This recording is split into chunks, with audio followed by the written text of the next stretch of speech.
రాజధాని అమరావతి విషయంలో వైసీపీ ఇంకా డైలమాలోనే ఉందా? రాజధాని పునర్నిర్మాణ పనులకు మే నెల 2వ తేదీన నరేంద్ర మోదీ వస్తున్న నేపథ్యంలో ఇటీవల వైసీపీ నేత బొత్స సత్యనారాయణ చేసిన వ్యాఖ్యలు మరోసారి చర్చనీయాంశమయ్యాయి. ఆయన ఏమన్నారు అని తెలుసుకునే ముందు రాజధాని మీద నడుస్తున్న చర్చ ఏంటో చూద్దాం. ఆంధ్రప్రదేశ్ రాజధాని విషయంలో 10 ఏళ్లుగా చర్చ నడుస్తూనే ఉంది. 2014లో అధికారంలోకి వచ్చిన తెలుగుదేశం ప్రభుత్వం నవ్యాంధ్రప్రదేశ్ రాజధానిగా అమరావతిని ప్రకటించి 2015లో నోటిఫై చేసి ఆ మేరకు తాత్కాలిక అసెంబ్లీ సచివాలయ నిర్మాణాలను పూర్తి చేసింది. అనంతరం 2019లో అధికారంలోకి వచ్చిన వైఎస్ఆర్సీపీ పాలనా వికేంద్రీకరణ పేరిట 3 రాజధానులను తెరపైకి తెచ్చింది. ఇక 2024లో అధికారంలోకి వచ్చిన టీడీపీ కూటమి తిరిగి అమరావతిని ఏకైక రాజధానిగా ప్రకటించింది. ఈ మేరకు మే 2వ తేదీన ప్రధాని నరేంద్ర మోదీ చేతుల మీదుగా రాజధాని నిర్మాణ పనులు మరోసారి శంకుస్థాపన చేసేందుకు సన్నాహాలు చేస్తోంది. ఈ నేపథ్యంలోనే ఇటీవల వైసీపీ సీనియర్ నాయకుడు మాజీ మంత్రి బొత్స సత్యనారాయణ రాజధాని అంశంపై పార్టీ స్టాండ్పై మరోసారి ఆలోచన చేస్తామని వ్యాఖ్యానించారు. దీంతో అసలు అమరావతి రాజధానిపై వైసీపీ విధానం ఎలా ఉండనుందనేది చర్చగా మారింది. ఆ పార్టీ ఇప్పటికే 3 రాజధానులకే కట్టుబడి ఉందా? 2014లో అమరావతి రాజధాని ప్రకటనకు అసెంబ్లీలో ప్రధాన ప్రతిపక్ష పార్టీగా మద్దతు తెలిపిన వైఎస్ఆర్సీపీ భూ సమీకరణపై మాత్రం విమర్శలు గుప్పించింది. రాజధాని నిర్మాణానికి ఏడాదికి 3 పంటలు పండే 33,000 ఎకరాల పచ్చటి పొలాలు అవసరం లేదని అభ్యంతరం వ్యక్తం చేస్తుంది. భూ సమీకరణపై అప్పటి ప్రభుత్వ నిర్ణయాన్ని వ్యతిరేకిస్తూ ప్రధాని నరేంద్ర మోదీ హాజరైన అమరావతి శంకుస్థాపన కార్యక్రమానికి సైతం గైర్హాజరైంది వైసీపీ. ఆ తర్వాత రాజధాని ప్రాంతంలో 5,000 కోట్ల భూ కుంభకోణం జరిగిందని ఆరోపించింది. ఈ క్రమంలోనే సరిగ్గా 2019 ఎన్నికలకు ముందు అమరావతి రాజధాని విషయంలో వైసీపీ విధానంపై టీడీపీ నేతలు అనుమానం వ్యక్తం చేశారు. అయితే వైసీపీ అధినేత వైఎస్ జగన్ తాము రాజధాని అమరావతికి కట్టుబడి ఉన్నామని స్పష్టం చేశారు. అంతేకాదు ఎన్నికలకు ముందుగానే తాడేపల్లిలో ఇల్లు కట్టుకుని గృహప్రవేశం చేశారు. చంద్రబాబుకే ఇంకా సొంత ఇల్లు లేదని హైదరాబాద్ నుంచి షటిల్ సర్వీసెస్ చేస్తూ ఇక్కడ ఓ అద్దె ఇంట్లో ఉంటున్నారని వైఎస్ జగన్ సహా వైసీపీ నేతలు అప్పట్లో విమర్శించారు. బొత్స ప్రకటనతో మళ్లీ రచ్చ మొదలైంది. 2019లో అధికారంలోకి వచ్చిన వైఎస్ఆర్ కాంగ్రెస్ పార్టీ తొలినాళ్లలోనే అమరావతి రాజధానిపై చేసిన వ్యాఖ్యలు వివాదాస్పదమయ్యాయి. ముందుగా ఆ ఏడాది నవంబర్ నెలాఖరులో అప్పటి పురపాలక శాఖ మంత్రి బొత్స సత్యనారాయణ రాజధాని అమరావతిలో ఏముంది, శ్మశానం అని వ్యాఖ్యానించారు. అప్పట్లో అమరావతి పర్యటనకు చంద్రబాబు వెళ్తున్న సందర్భాన్ని బొత్స ప్రస్తావిస్తూ చంద్రబాబు అమరావతిలో ఏం చూస్తారు, శ్మశానం చూసి ఏడవడానికా అని అన్నారు. దీనిపై నాడు టీడీపీ సహా విపక్షాలు ధ్వజమెత్తగా బొత్స తన వ్యాఖ్యలను సమర్థించుకున్నారు. ఎండిపోయిన పొలాలు సగంలో ఆగిన నిర్మాణాలే తప్పించి అక్కడేమీ లేదన్నారు. బొత్స వ్యాఖ్యల తర్వాత డిసెంబర్ 17న ముఖ్యమంత్రి హోదాలో వైఎస్ జగన్మోహన్ రెడ్డి స్వయంగా అసెంబ్లీలో నాటి శాసనసభ సమావేశాల చివరి రోజున ఏపీకి 3 రాజధానులు అవసరమని వ్యాఖ్యానించారు. దక్షిణాఫ్రికాను చూస్తే అక్కడ 3 రాజధానులు ఉన్నాయి. బహుశా అమరావతిలో లెజిస్లేటివ్ క్యాపిటల్ పెట్టవచ్చు, విశాఖపట్నంలో ఎగ్జిక్యూటివ్ క్యాపిటల్, కర్నూలులో హైకోర్టు పెట్టవచ్చని జగన్ ఆ రోజు వ్యాఖ్యానించారు. జగన్ 3 రాజధానుల గురించి అసెంబ్లీలో అసలు ఏం మాట్లాడారో ఒకసారి చూద్దాం. డీసెంట్రలైజ్డ్ అనేది నిజమైన కాన్సెప్ట్ అధ్యక్ష. నిజంగా మనం కూడా మారాలి అధ్యక్ష. సౌత్ ఆఫ్రికా లాంటి దేశం చూస్తే దానికి 3 క్యాపిటల్స్ ఉన్నాయి. బహుశా ఇక్కడ లెజిస్లేచర్ క్యాపిటల్ పెట్టొచ్చు, ఇక్కడే అసెంబ్లీ పెట్టొచ్చు, విశాఖపట్నంలో ఎగ్జిక్యూటివ్ క్యాపిటల్ పెట్టొచ్చు, యంత్రాంగం అంతా అక్కడ నుంచి పనిచేయడం మొదలు పెట్టొచ్చు, కర్నూలులో హైకోర్టు పెట్టొచ్చు. ఈ రకంగా మనమంతా కూడా జ్యుడిషియల్ క్యాపిటల్ ఒకవైపున, ఎగ్జిక్యూటివ్ క్యాపిటల్ మరోవైపున, లెజిస్లేటివ్ క్యాపిటల్ ఇక్కడ, ఇలా రకరకాలుగా మనం కూడా ఆలోచనలు కూడా చేయాల్సిన అవసరం ఉన్న పరిస్థితులు మనం ఉన్నాం అధ్యక్ష. బహుశా ఆంధ్ర రాష్ట్రానికి బహుశా 3 క్యాపిటల్ వస్తాయేమో, executive capital, legislature capital, judicial capital, 3 capital కూడా రావాల్సిన పరిస్థితి కనిపిస్తా ఉంది అధ్యక్ష.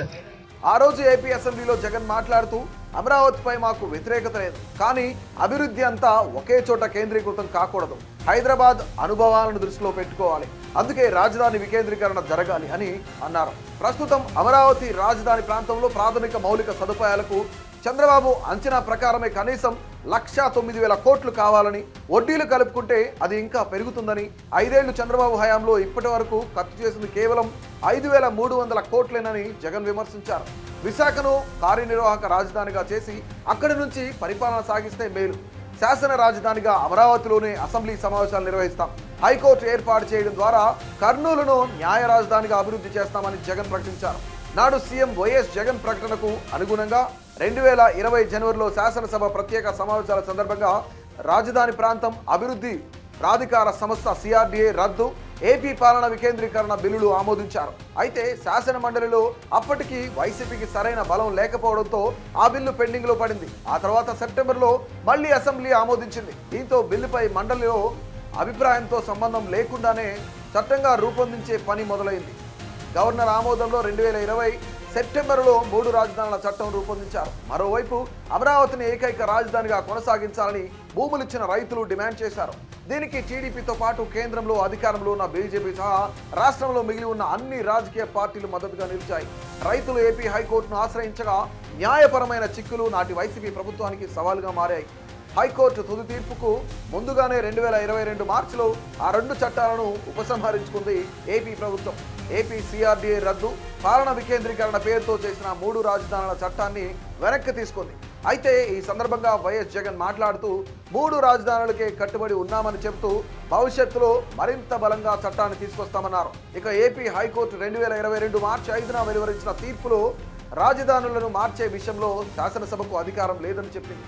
అమరావతి రాజధాని నిర్మాణం పూర్తి చేయాలంటూ కాలపరిమితి కూడా విధించింది. ఈ తీర్పుపై ఏపీ ప్రభుత్వం సుప్రీంకోర్టుకు వెళ్ళింది. కాగా ఈ కేసు ఇంకా సుప్రీంకోర్టులో పెండింగ్లోనే ఉంది.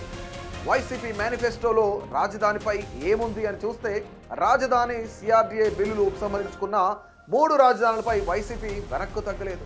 త్వరలోనే విశాఖకు వస్తామని అప్పటి మంత్రులు చెబుతూ వచ్చారు. 2024 ఎన్నికల మేనిఫెస్టోలో కూడా 3 రాజధానులకే కట్టుబడి ఉన్నామని వైసీపీ తేల్చి చెప్పింది.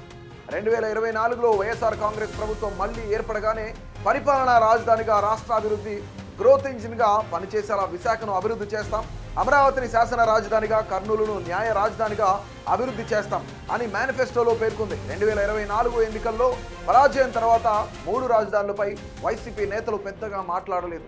వికేంద్రీకరణ విధానాన్ని ప్రజలకు సరిగ్గా అర్థమయ్యేట్లు చెప్పలేకపోయామని 1-2 సందర్భాల్లో ఆ పార్టీ నేతలు వ్యాఖ్యానించారు. అయితే రాజధాని పునర్నిర్మాణ పనులకు మే నెల 2వ తేదీన నరేంద్ర మోదీ వస్తున్న నేపథ్యంలో ఇటీవల వైసీపీ నేత బొత్స సత్యనారాయణ చేసిన వ్యాఖ్యలు మరోసారి చర్చనీయాంశమయ్యాయి. 3 రాజధానులు అనేది ఆ రోజు మా విధానం, ఇప్పుడు మా విధానం ఏమిటనేది చర్చించి చెబుతాం అని ఆయన వ్యాఖ్యానించడంతో పార్టీ స్టాండ్ మారిందా అన్న అనుమానాలు మొదలయ్యాయి.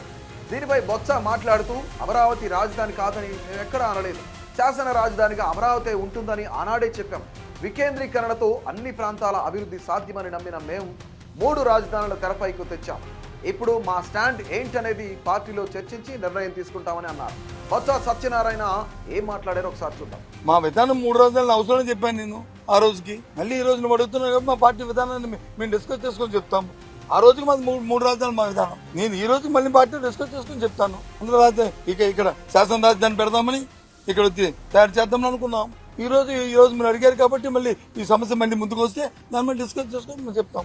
1,19,000 కోట్ల రూపాయలతో వచ్చి ఈ అమరావతి డెవలప్మెంట్ ప్లాన్ పెట్టారు. రోడ్లకి, సచివాలయానికి, అలాగే హైకోర్టుకి, అలాగే శాసనసభ సభకి పెట్టి ఆ రోజుకి ప్రభుత్వం నేను మున్సిపల్ అడ్మినిస్ట్రేషన్ మినిస్టర్ గా సిఆర్డీ నేను ఛార్జ్ తీసుకున్నప్పటికీ 6,000 కోట్లు మాత్రమే ఖర్చు పెట్టారు.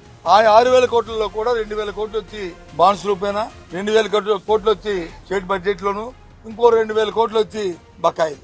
1,19,000 కోట్లు ఈ 3 సంవత్సరాలు 6,000 కోట్లు ఖర్చు పెడితే ఇదంతా ఖర్చు అవ్వాలండి, ఇదంతా కట్టాలంటే ఇంకొక 5-6 సంవత్సరాలు పడుతుంది. అంటే దీనికి 3 లక్షలు 4 లక్షల కోట్లు కావాలి. మనకి అంత ఆర్థిక స్తోమత ఉందా మన ప్రభుత్వానికి అనేది ఆలోచన చేసుకొని డిస్కస్ చేసుకున్నప్పటికీ ఒక 6 నెలలు 8 నెలలు అయింది. అప్పుడు వచ్చి వాళ్ళు ఏదో చూడడానికి ఇటు వస్తా అన్నారు. వస్తాను చూసుకొని నాతో ఎవరో మీలాంటి పత్రికా సోదరుడు అడిగారు నాకు ప్రెస్ కాన్ఫరెన్స్. ఏం చూస్తారా ఇక్కడ ఏముందయ్యా చూడడానికి? వాళ్ళు ప్రభుత్వం 6,000 కోట్లు కూడా కనీసం ఖర్చు పెట్టి 1,19,000కి కనీసం ఒక 20-30,000 కూడా ఖర్చు పెట్టండి. 6,000 ఖర్చు పెట్టిందానికి ఏం చూస్తుంది? ఇది మా సైడ్ ఉన్న నాన్ లాగా సామెతలాగా ఏముంది వల్లగాల శ్మశానంలాగా ఉంది, ఇక్కడ ఏం చూస్తారా వీళ్ళు వచ్చేది అని చెప్పాను. నేను అనలేదే, సందర్భాన్ని బట్టి ఆ మాట అన్నాను తప్ప నేను మొత్తాన్ని నేను శ్మశానం అనే ఉద్దేశం నాది కాదు. ఆ రోజు చెప్పాను, ఈ రోజు చెప్తాను, రేపు అది చెప్తాను. నా ఉద్దేశం అది కాదు, ఆ సందర్భం అది. అదే ఎమ్మెల్యే చెప్పాను. ఆ సందర్భం ఇప్పుడు ఎందుకు వచ్చింది? బడ్జెట్ దీని రిలేటెడ్ ఏంటి అంటే డైవర్ట్ చేయడానికి కదా. ఆ నేపథ్యం చెప్పాం.